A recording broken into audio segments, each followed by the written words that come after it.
अस्सलामुअलैकुम फ्रेंड्स। आज की इस क्लास में हम प्लाज्मा झिल्ली के ज़रिए अशिया की मुंतकिली यानी बाब नंबर 4 जमात नहुम का इस बाब में पढ़ेंगे हम ये प्लाज्मा झिल्ली के ज़रिए अशिया की मुंतकिली। जैसे कि अब हम सबको मालूम है कि हमारी जो बुनियादी इकाई है, जानदार अजिसाम की जो बुनियादी इकाई होती है, सबको मालूम है खलिया होता है। क्या होता है? खलिया। मान लीजिए ये आपका एक खलिया है, ठीक है, एक जानदार है, मतलब वहाँ पर खलिया का होना लाजमी है। तो ये एक जानदार खलिया है और इस जानदार खलिए के तरफ क्या होती है? खलवी झिल्ली होती है, जिसको हम इंग्लिश में बोलते हैं प्लाज्मा मेम्ब्रेन बोलते हैं। क्या बोलते हैं हम? प्लाज्मा मेम्ब्रेन बोलते हैं। मान लीजिए ये हमारा एक खलिया है। खलिया क्या होती है? ज़िंदगी की बुनियादी इकाई होती है। खलिए के तरफ क्या होता है? ये जो आपको दिख रही है ये क्या है? खलवी झिल्ली है, या इसको प्लाज्मा झिल्ली बोलेंगे या फिर हम प्लाज्मा मेम्ब्रेन बोलेंगे। ठीक है, हाँ। तो अब ये क्या होता है, अगर हम बात करेंगे कि नबाती खलिया की जब हम बात करेंगे तो नबाती खलिया में क्या होता है? खलवी झिल्ली के अतराफ एक और दीवार होती है जिसको हम बोलेंगे खलवी दीवार बोलेंगे, जिसको हम बोलेंगे सेल वॉल बोलेंगे। ये है नबाती खलिए की बात, यानी कि प्लांट सेल में। लेकिन जबकि हैवानी खलिए में क्या होता है? मान लीजिए आपका हैवानी खलिया है। हैवानी खलिया में खलवी झिल्ली के तरफ कोई भी cell wall, extra cell wall नहीं होती है। ये बेसिक डिफरेंस है, ठीक है। हम शुरू के क्लासेस से भी हम यही बोल लेते आ रहे हैं कि नबाती खलिए में खलवी झिल्ली के तरफ एक और झिल्ली पाई जाती है जिसको हम खलवी दीवार बोलते हैं, जबकि हैवानी खलिए में ऐसा कुछ नहीं होता है, ठीक है। हैवानी खलिए में जो मेन इंपॉर्टेंट जो कंपोनेंट होता है वो खलवी झिल्ली यानी प्लाज्मा मेम्ब्रेन ही होता है, ठीक है। हाँ, अब हम देखेंगे इस यूनिट में हम यही देखेंगे जो प्लाज्मा झिल्ली या फिर खलवी झिल्ली जो है उसका क्या इम्पोर्टेंस है और इसके ज़रिए जो अशिया की मुंतकिली। मान लीजिए आपने कुछ खाना खाया, ग्लूकोज आपके खाने में क्या था? ग्लूकोज था, प्रोटीन्स थे, विटामिन्स थे, पानी था, वाटर के मॉलिक्यूल्स थे। वो सब क्या हो रहे हैं? खलिए के अंदर मुंतकिल हो रहे हैं ना। खलिए के अंदर मान लीजिए आपने कुछ मान लीजिए पानी पिया, ठीक है, H2O वाटर को अंदर लिया, तो ये वाटर क्या होना चाहिए? खलिए के अंदर जाना चाहिए, ठीक है। जाएगा तभी तो ये खलिया ज़िंदा रहेगा, ठीक है। अब यहाँ से इसने क्या किया? वाटर वगैरह को सिक्रीट किया, बाहर भी सिक्रीट किया। तो ये सब किसके ज़रिए हो रहा है? ये खलवी झिल्ली के ज़रिए हो रहा है, ठीक है। खलवी झिल्ली ही है जो वाटर मॉलिक्यूल्स को अंदर जाने दे रही है और उसी वाटर मॉलिक्यूल्स को बाहर आने दे रही है। खलवी झिल्ली है जो ग्लूकोज के मॉलिक्यूल्स को अंदर जाने देती है और जब एक्सेसिव अमाउंट ऑफ ग्लूकोज हो जाता है तो उसको बाहर करती है। ये सब जो मुंतकिली हो रहा है, अशिया की जो मुंतकिली हो रही है, वो सिर्फ़ और सिर्फ प्लाज्मा झिल्ली, प्लाज्मा मेम्ब्रेन और खलवी झिल्ली के ज़रिए ही हो रही है, ठीक है। ये बहुत बड़ा डिफरेंस है। आज की इस यूनिट में हम यही देखेंगे कि खलवी झिल्ली किस तरह से काम करती हैं। तो यहाँ पर देखिए आप एक एक्सपेरिमेंट के तौर पर क्या कर रहे हैं। आप सब देखे होंगे कि किशमिश को देख लीजिए, एक एग्जांपल लीजिए। किशमिश को क्या किया आपने? पानी में डुबा के रख दिए। तो किशमिश का जो साइज़ था, जब हमने पानी में नहीं डालने से पहले जब किशमिश को देखे थे, उसका साइज़ बहुत ही छोटा था, ठीक है, बहुत ही ज़्यादा छोटा था। लेकिन जब हम कुछ घंटों के लिए जब हम उसको पानी में डुबाने के लिए, मान लीजिए किशमिश का साइज़ इतना ही था पानी में नहीं डालने से पहले, लेकिन जब हम उसको पानी में कुछ घंटे के लिए छोड़ दिए तो किशमिश क्या हो जाएगी? फूल कर बड़ी हो जाएगी। ये किस वजह से हो रही है? मतलब यहाँ पर क्या है, किशमिश के जो अतराफ जो था, एक झिल्ली थी, प्लाज्मा झिल्ली थी, वो ये प्लाज्मा झिल्ली क्या की? वाटर को अंदर आने दी, यानी कि वाटर को इजाज़त दी। प्लाज्मा झिल्ली के ज़रिए वाटर के मॉलिक्यूल्स अंदर आए। किस में अंदर आए? किशमिश में अंदर आए। तो क्या हो गया? किशमिश का जो साइज़ हो गया वो फूल कर बड़ा हो गया, ठीक है। यानी कि यहाँ पर इस एक्सपेरिमेंट के ज़रिए ये बताया जा रहा है कि प्लाज्मा झिल्ली की वजह से वाटर के मॉलिक्यूल्स या फिर फूड है, कुछ भी है, वो अंदर आ रहा है, ठीक है, और प्लाज्मा झिल्ली के ज़रिए फिर बाहर भी जाता है ये एक्सपेरिमेंट, ठीक है। अब हम देखेंगे यहाँ पर तो वही था। हाँ, एक और क्या है, यहाँ पर एक हेडिंग था दिया, शेरशुदा महलूल। शेरशुदा महलूल का मतलब क्या होता है? मान लीजिए आपने पानी के अंदर क्या है, आप जब नमक को मिलाते हैं या फिर शक्कर को मिलाते हैं और बहुत अच्छे से घोल लेते हैं, तो आपको कुछ समय के बाद पानी और शक्कर क्या पूरी तरह से घुला हुआ मिलेगा, ठीक है, पूरी तरह से घुला हुआ मिलेगा। उसको बोलेंगे हम शेरशुदा महलूल। अगर मान लीजिए आपने उसी पानी में क्या किया, आप उस पानी या किसी और पानी में पेट्रोल के कुछ ड्रॉप्स डाले या फिर ऑयल के कुछ ड्रॉप्स डाले, तो क्या होगा? क्या ऑयल के ड्रॉप और पानी दोनों मिल जाएंगे क्या आपस में? वो नहीं मिलेंगे, ठीक है। वो कभी भी पानी और पेट्रोल कभी भी दोस्ती नहीं करेंगे, और कभी भी पानी पेट्रोल को पूरी तरह से जज्ब नहीं करेगा। तो वो कौन सा महलूल होगा? वो नासेर शुदा महलूल होगा। कौन सा होगा? जब हमने पानी में ऑयल के ड्रॉप्स डाले, या फिर पानी में पेट्रोल डाले, या पानी में कुछ ऐसे केमिकल्स डाले जिससे पानी उसको जज्ब नहीं कर रहा है, जिससे पानी उसको पूरी तरह से नहीं घोल रहा है, तो उसको बोलेंगे हम नासेर शुदा महलूल बोलेंगे, ठीक है। और जबकि अगर कोई एक कंपोनेंट है, कोई एक महलूल अगर हमने उसमें ऐड करे और वो दोनों मिल जा रहे हैं आपस में, ठीक है, कुछ देर के बाद दोनों में डिफ्रेंशिएट नहीं पता चल रहा है, तो उसको बोलेंगे हम सेर शुदा महलूल बोलेंगे, ठीक है। यही है इसी में। और कौन सा महलूल ज़्यादा मुर्तकिज़ था, यानी कॉन्सेंट्रेशन किसकी ज़्यादा है, वो देखने को मिलेगा, ठीक है। इस हेडिंग में यही है। हाँ, अब रहा यहाँ पर हम एक्सपेरिमेंट परफॉर्म कर रहे थे जो अमल वलूज, यानी कि जिसको हम इंग्लिश में बोलते हैं ऑस्मोसिस बोलते हैं। इसमें ऑस्मोसिस में हम क्या करते हैं कि आलू लेते हैं, मतलब एक्सपेरिमेंट के लिए बताने के लिए यहाँ पर हम एक्सपेरिमेंट ऑस्मोसिस का अमल कैसे होता है और कैसे प्लाज्मा झिल्ली वाटर मॉलिक्यूल्स को अंदर आने देती हैं, उस एक्सपेरिमेंट के ज़रिए हम देखेंगे। यहाँ पर हमने क्या किया, एक आलू लिए और आलू के छिलके को निकाले, छिलके को निकाल कर हम क्या करें, गोल इस तरह से हम छेद मारे, जो आलू को हम क्या करें, इस तरह छेद मार के हम क्या करें, इसके अंदर शक्कर का महलूल ऐड करें, ठीक है। इसके अंदर किसके अंदर? शक्कर का जो महलूल है इसके अंदर डालें, और बाहर जो हम क्या करें, इस आलू को एक पेट्री डिश या फिर एक बॉल में रखें। रखने के बाद में क्या हो रहा है, वहाँ पर हम क्या करें, नमक नहीं, खाली पानी डालें, ठीक है।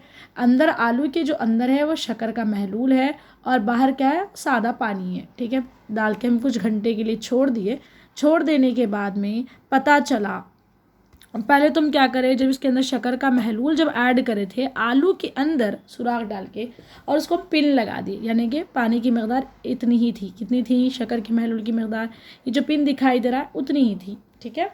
अब आधा घंटा 1 घंटे के बाद जब देखते हैं तब पता चलता है ये शक्कर का जो महलूल जो अंदर था उसकी मकदार में इजाफा होता है और वो ऊपर तक आ जाता है, ठीक है। अभी इस एक्सपेरिमेंट के ज़रिए ये साबित होता है कि ऑस्मोसिस, यानी कि ऑस्मोसिस किसको बोलेंगे हम, ऑस्मोसिस यानी कि अमल वलूज में क्या होता है, जो महलूल है वो कहाँ से कहाँ तक होता है, कहाँ से कहाँ तक मुंतकिल होता है। तो देखेंगे तो क्या होगा, हाई कंसंट्रेशन से लो कंसंट्रेशन से हाई कंसंट्रेशन की तरफ मुंतकिल हो रहा है। क्यों? लो कंसंट्रेशन किसका था, पानी का था, पानी का जो था लो कंसंट्रेशन, ठीक है। अमल वलूज में क्या होता है, हमेशा जो मॉलिक्यूल्स होते हैं, जो भी मूवमेंट जो होता है लो कंसंट्रेशन। क्यों? यहाँ वाटर में कुछ भी तो ऐड नहीं था, सिंपल वाटर था, तो उसकी वजह से इसका जो कंसंट्रेशन है बहुत ही कम था, ठीक है। और जबकि हमने क्या किया, जो अंदर हमने आलू के अंदर क्या किया, शक्कर का महलूल ऐड किया, जिसकी वजह से इसका कंसंट्रेशन क्या होगा, ज़्यादा हो गया। तो देखिए यहाँ पर क्या होगा, लो कंसंट्रेशन से हाई कंसंट्रेशन की तरफ क्या होगा, मूवमेंट हुआ वाटर का मूवमेंट कहाँ से कहाँ तक हुआ, low concentration to high concentration की तरफ हुआ। उसी को हम बोलेंगे वलूज बोलेंगे, अमल वलूज बोलेंगे, अमल वलूज। और ये जो किसके ज़रिए हुआ, यहाँ पर किसके ज़रिए हुआ, प्लाज्मा मेम्ब्रेन के ज़रिए हुआ, ठीक है, प्लाज्मा मेम्ब्रेन के ज़रिए हुआ। वाटर का मूवमेंट कहाँ से हुआ, low concentration to high concentration, जिसकी वजह से इस आलू के अंदर जो मौजूद है शक्कर का महलूल, उसकी मकदार में इजाफा हो गया। ये था हमारा अमल वलूज, ठीक है। इस एक्सपेरिमेंट के जरिए हम यही बात कर रहे हैं कि जो आलू को जब हमने छिलका निकाल के जब हम देखते हैं तो यहाँ पे छोटे छोटे मसामदार साख्तें दिखाई देते हैं, वो प्लाज्मा झिल्ली की तरह काम करती हैं, और वो क्या करती है, वाटर मॉलिक्यूल्स की एंट्री को आने देती है, अंदर आने देती हैं, और उसकी वजह से शक्कर की जो महलूल था उसकी मकदार में इजाफा होता है, ठीक है। ये वही हो गया, ठीक है। और इसके अलावा अगर हम बात करेंगे फिल्ट्रेशन, देखिए फिल्ट्रेशन, जब हम किसी भी चीज़ को फ़िल्टर करते हैं, जब क्या होता है, कभी कभार हम फिल्ट्रेशन करते हैं तो फिल्ट्रेशन पेपर्स होता है, तो पेपर में भी क्या होता है, बारीक बारीक मसामदार साख्तें होती है, वो भी क्या करती है, जज्ब करती हैं, यानी कि अंदर आने देती हैं। ये वही है, ठीक है। और इसके अलावा अगर हम देखेंगे, हाँ, सेमी परमेबल की तरह काम करती हैं। अब हम यहाँ पर देखेंगे प्लाज्मा झिल्ली जो है, सबसे पहले हम ये देखेंगे कि प्लाज्मा झिल्ली होती क्या है। ठीक है, प्लाज्मा झिल्ली का क्या काम है। तो सबसे पहले अगर हम देखेंगे तो प्लाज्मा झिल्ली जो है कैसे काम करती हैं। सबसे बेसिक जो एक्ट होता है वो सेलेक्टिवली परमेबल होती है। मतलब ये जो प्लाज्मा झिल्ली होती है कुछ कुछ चीज़ों को ही अंदर आने देती है, यानी कि हर चीज़ को, हर किसी को अंदर आने नहीं देती है। ठीक है, सेलेक्टिवली परमेबल मतलब हर किसी की वो एंट्री नहीं देती है, कुछ कुछ लोगों को ही अंदर आने देती हैं। तो इस तरह से जो प्लाज्मा झिल्ली होती है वो एक बिहेव लाइक ए गेट की तरह काम करती हैं। मान लीजिए आपका घर का दरवाज़ा है, ठीक है, आपने उसको लॉक करके रखा है और कोई अगर बेल मारे तो हर कोई तो आपके दरवाजे में नहीं घुस सकता है ना, यानी कि जो जो इम्पोर्टेंट लोग हैं, जिसको आना है, वही लोग आपके घर के दरवाजे में आएंगे और आप उन्हीं को ही अंदर आने देंगे। तो इसी तरह प्लाज्मा झिल्ली क्या करती हैं, हर किसी को अंदर आने नहीं देती हैं, ये एक गेट की तरह काम करती हैं। ठीक है, और इसके अलावा क्या होती है, इसके अलावा ये जो प्लाज्मा झिल्ली होती हैं ये क्या करती हैं, एक खलिए को शक्ल देती है। ठीक है, एक खलिए को क्या देती है, शेप प्रोवाइड करती हैं। कैसे शेप प्रोवाइड करती हैं, मान लीजिए आपका ये खलिया को चारों तरफ से घेर के रख रहा है ना। अगर प्लाज्मा झिल्ली नहीं होता तो क्या आपके खलिए की शक्ल होता, नहीं होता, कोई भी शक्ल और जसामत नहीं होता। तो प्लाज्मा झिल्ली की वजह से ही आपका खलिए की क्या होती है, शक्ल होती है और उसको जसामत प्रोवाइड करती हैं। इसके अलावा मैकेनिकल सपोर्ट करती हैं।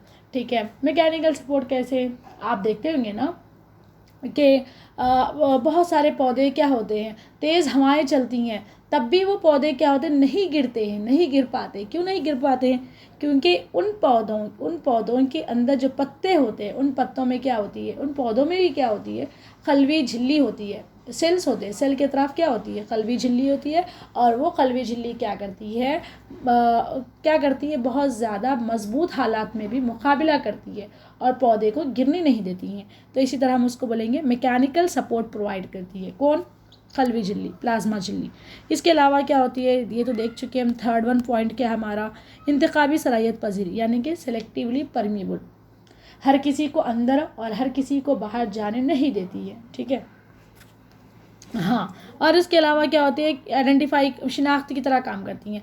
कैसे शिनाख्त की तरह काम करती हैं, यानी कि जो हमारा कलवी झिल्ली है उसके ऊपर क्या होती है, हमारे स्पेसिफिक प्रोटीन्स होते हैं, स्पेसिफिक प्रोटीन के चैनल्स होते हैं, आयॉन्स के चैनल्स होते हैं, स्पेसिफिक गेटेड आयन चैनल होते हैं। पोटाशियम गेटेड चैनल होगा और उसके कैल्शियम गेटेड आयन चैनल होगा। जब हायर क्लासेस में जाएंगे, जब आप MSc करेंगे, वहाँ पर देखने को मिलेगा कि कलवी झिल्ली होता है। कलवी झिल्ली के ऊपर स्पेसिफिक चैनल्स होते हैं, पर स्पेसिफिक रिसेप्टार्स होते हैं, पर स्पेसिफिक मॉलिक्यूल्स के लिए। ठीक है, वो देखेंगे, वो एक शिनाख्त की तरह काम करती हैं। और जब आप हायर क्लासेस में देखेंगे तो MHC बोले, मेजर हिस्टो कंपार्ट वाली कॉम्प्लेक्स बोलेंगे जिसको, वो भी होता है। सो ये सारे चीज़ें क्या होती हैं, वो स्पेसिफिक आयॉन्स को ही आइडेंटिफाई करती हैं और स्पेसिफिक आयॉन्स जाकर क्या करते हैं, स्पेसिफिक रिसेप्टॉर से ही बाइंड करते हैं।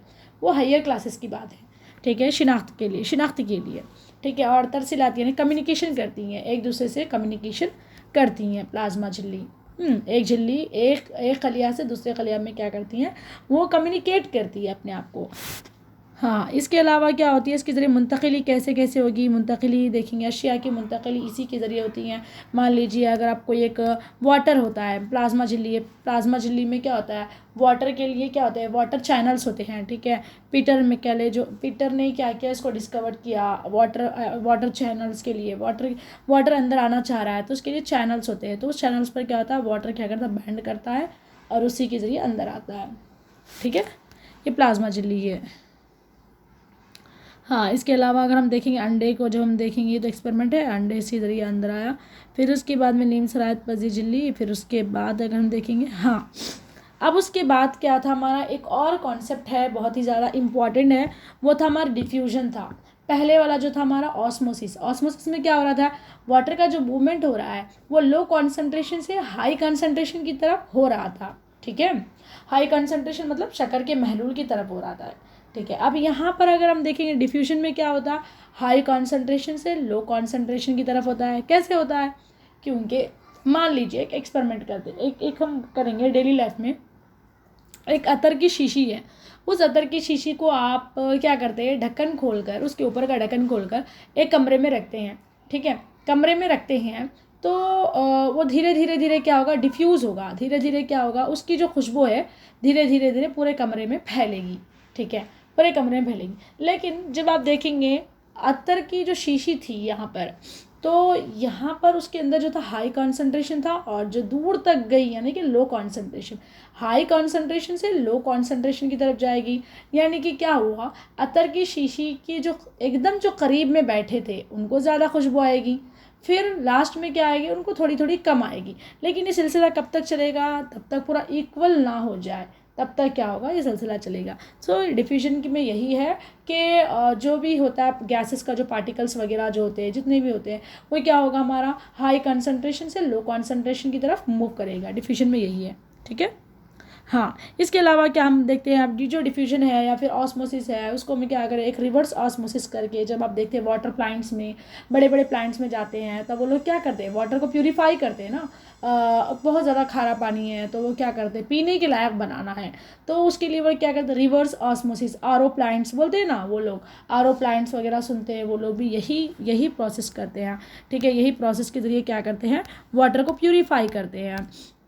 क्यों, क्योंकि हमारी जो ज़मीन है उस पर क्या है, 3/4 हिस्सा तो पानी है, पीने का पानी की मकदार बहुत ही कम है। तो अब हम उस खारे पानी को पीने के लायक बनाना है, तो कैसे बनाएंगे, यही अमल के ज़रिए, रिवर्स ऑस्मोसिस के ज़रिए ही हम क्या करेंगे, पानी पर बहुत ज़्यादा प्रेशर अप्लाई करके, जो पानी में जो मौजूद है सॉल्ट यानी कि जो नमक है, उसको हम क्या करेंगे, रिमूव कर देंगे, और उसके बाद जो पानी बचा होगा उसको पीने के लायक बनाएंगे, ठीक है।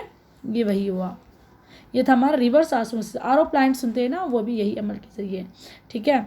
और उसके बाद में अगर हम देखेंगे, हाँ यही था हमारा इस यूनिट में, जी यही था हमारे इस यूनिट में।